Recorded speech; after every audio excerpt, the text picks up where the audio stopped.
համեցեք։ Շնորհակալություն, պարոն վարչապետ, եթե կարելի է ես հնչեցնեմ այդ գենդերային հավասարության սահմանումը, որի հեղինակը շվեդուհի Բրիգիտա Հետմանն է, ՄԱԿ-ից։ Բրիգիտա Հետմանը 99 թվականին մեզ օժանդակեց, որ առաջին գենդերային գրքույկը մենք հրապարակենք եւ ինքը ինչպես էր բացատրում գենդերային հավասարությունը։ Բերում էր տարբերությունների տեսությունը, այնքանով որքանով մեզանից յուրաքանչյուրը ֆիզիկապես նույնական չէ, այդքանով էլ գոյություն ունեն տարբերություններ։ Դրանք ոչ միայն սեռատարիքային են, ազգային, կրոնական, այլև հաճելի տհաճ, տանելի, անտանելի, բայց եթե չլինեն տարբերություններ, հնարավոր չի լինի նաև ընդհանրություններ ձևավորել։ Եվ խնդիրը կայանում է նրանում, որ ընդհանրությունները ըստ տարբեր սեռերի իրենց առանձնահատկություններով պետք է ձևավորեն, իր բացատրությունն եմ ես ասում։ Եվ դրա հիման վրա գենդերային այսպես կոչված հավասարությունը ինքնին մաթեմատիկական հավասարում չէ, այլ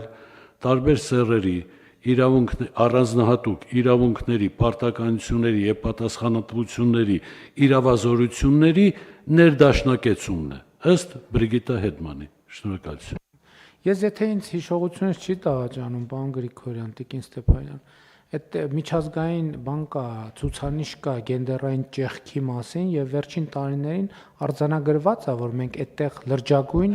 դրական փոփոխություններ են, ճիշտ եմ հիշում, Տիկին Ստեփանյան։ Ճիշտ եք հիշում, պարոն վարչապետ, խոսքը գնում է համաշխարհային տնտեսական ֆորումի գլոբալ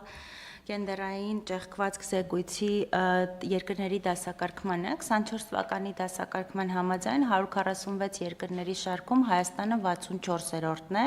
օրինակ 22 թվականին մենք եղել ենք 89-րդը, շատ կարճ բացատրեմ, թե այս բանաձևը ինչպես է ձևավորվում, ինքը ունի 4 հիմնական բաղադրիչ, դրանք տնտեսական մասնակցությունն է կանանց աշխատուժում եւ աշխատաշուկայում, կրթական ցենզը, առողջապահական ծառայությունների հասանելիությունը եւ կանանց մահացությունը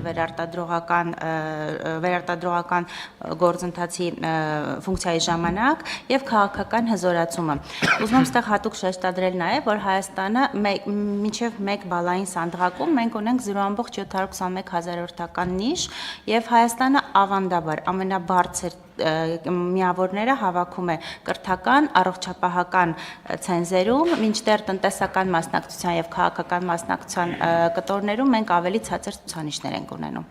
Կներեք, բայց քաղաքական մասնակցության կտորներում մենք նույն ընտրական օրենսգրքում ենք էական փոփոխություններ անում։ Կուսակցությունների մասին օրենսդրության մեջ ենք փոփոխություններ արել։ Այսինքն նկատի ունեմ այնպես չի, որ մենք լճացած վիճակում ենք, մենք որովհետև այդտեղ էլ առաջընթաց ունենք, եթե թույլ կտաք, հիմա եթե քվոտավորումից հետո 20 թվականի ազգային ժողովի պատգամավորների հարաբերակցությունը կին եւ տղամարդ 36.4 արդեն կանայք են, ապա համեմատության համար ասեմ, որ մինչեւ քվոտավորման կիրառումը դա ընդամենը 18% ա եղել։ Եվ